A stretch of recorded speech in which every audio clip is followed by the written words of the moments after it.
Friends, இப்போ பாப்பா எங்கே பார்த்துட்ருக்கான்னு பார்க்குறீங்களா? என் வீட்டுக்காரரு இப்படி போய் இருக்கார்.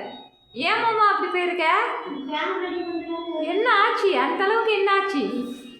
மேலே போய் உட்கார்ற அளவுக்கு ஃபேனை ரெடி பண்ண வந்தியா? ஆமாம் ஃப்ரெண்ட்ஸ், ஃபேன் வந்து வந்ததுலேருந்தே ஓடாது.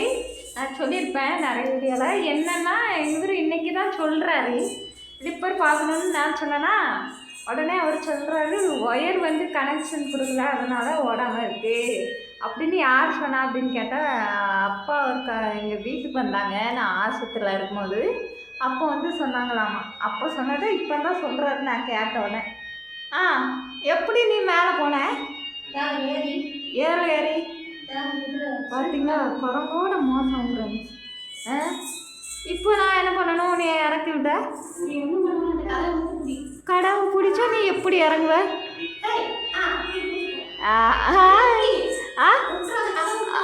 முடிச்சா முடி கீழே இந்த முனி பிடிச்சிருக்கேன்.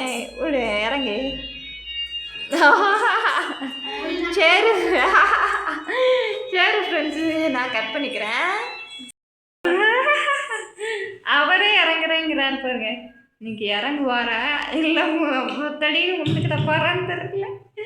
பார்க்கலாம் ஃப்ரெண்ட்ஸ், அவர் என்ன தான் பண்ணுறது பார்த்தீங்களா? நம்மளால் கூட முடியாது ஃப்ரெண்ட்ஸ் இதெல்லாம். சரியான குரங்கோட மோசம். குரங்கு கூட தப்பும். இது அங்கங்கே எதுவும் அதே மாதிரி தான். குரங்கோட மோசம். இந்த இது சிரிப்பு. இவ அதுக்கு மேலே சிரிப்பா அப்பா பார்த்து. எப்பான்னு பாருங்க. லைட்டு கூட ரெடி பண்ண முடியாமல் கிடைக்கும். இப்படி தான் நாங்கள் இந்த பவர் பேங்க்லேயே நமக்கு வந்து லைட் செட் உண்டு. அதை வச்சு நாங்கள் யூஸ் பண்ணிகிட்ருப்போம். இங்கே அடிக்கடி ஏதாச்சும் தேவைன்னா லைட் யூஸ் பண்ணிக்கிறது ஃப்ரெண்ட்ஸ்.